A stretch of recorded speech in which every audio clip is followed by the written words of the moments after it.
My name is George Araujo. I'm a trained chemist. I worked in the pharmaceutical industry a total of 16 years.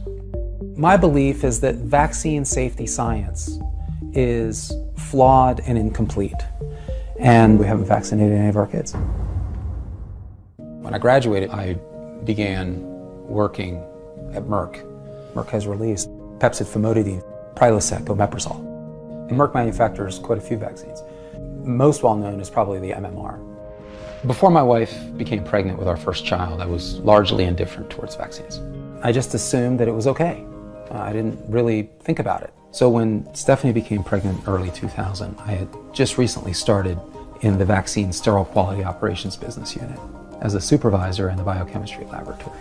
I began to attend vaccine policy meetings. I asked basic questions about, for instance, the Hep B vaccine. I've got a child coming in a couple of months. So I'm wondering about the wisdom, scientific and otherwise, about administering a Hep B vaccine to an infant. Virtually every medical scholar acknowledges that the immune and autoimmune system of an infant is nowhere near developed. And so this is a medical intervention to boost an immune system about which we know very little. My questions are very specific. How do we know vaccines are safe? What do we do to determine their safety? What have we done to determine the robustness of the methods that we're employing to determine safety and efficacy? These are basic questions. What I began to find is that the type of studies were kind of shabby. I felt they were kind of rushed. They were sort of a rush to market. I raised questions like that and didn't feel that they were particularly appreciated. What I'm suggesting is that while I was at Merck, the answers that come back are superficial. And that's usually code for I don't know. That doesn't line up then with the conviction and the passion. The vaccines are absolutely bulletproof and everybody should be vaccinated. There's a disconnect there. Makes you wonder what else is going on. Right around when my wife was about 7 months pregnant, it was one of those moments where we're driving down a road and I'm sharing with her the concerns that I began to have. And eventually we just kind of looked at each other and knew that we had come to the same conclusion. The probability of disease actually from vaccination was actually higher. And we made a decision when we weren't going to vaccinate any of our children. We were meeting more and more individuals in the pharmaceutical business. We're also leaning in the same direction.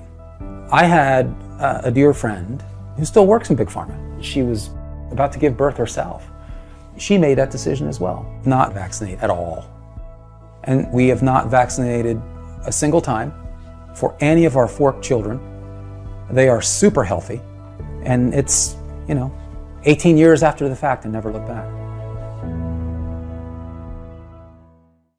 What was it specifically that made you confident to take a step away from the world that you were working in? Yeah, I think some of the things you touched on, I looked in great detail. And so what I'm frustrated by still today and was frustrated by then is that these questions are reasonable. Yeah. And they're rationally stated and they're specific. You're not hurling labels at people. You're just asking for an explanation. And there's very little appetite to engage. That frustrates the hell out of me, frankly, because we're dealing with human lives. And Nico and I talk a lot about this. There's the science side and there's that basic human rights side. It's a medical intervention, for goodness sakes. It's a relatively serious medical intervention in largely healthy populations to address a disease that might occur. Right. What the hell? Yeah.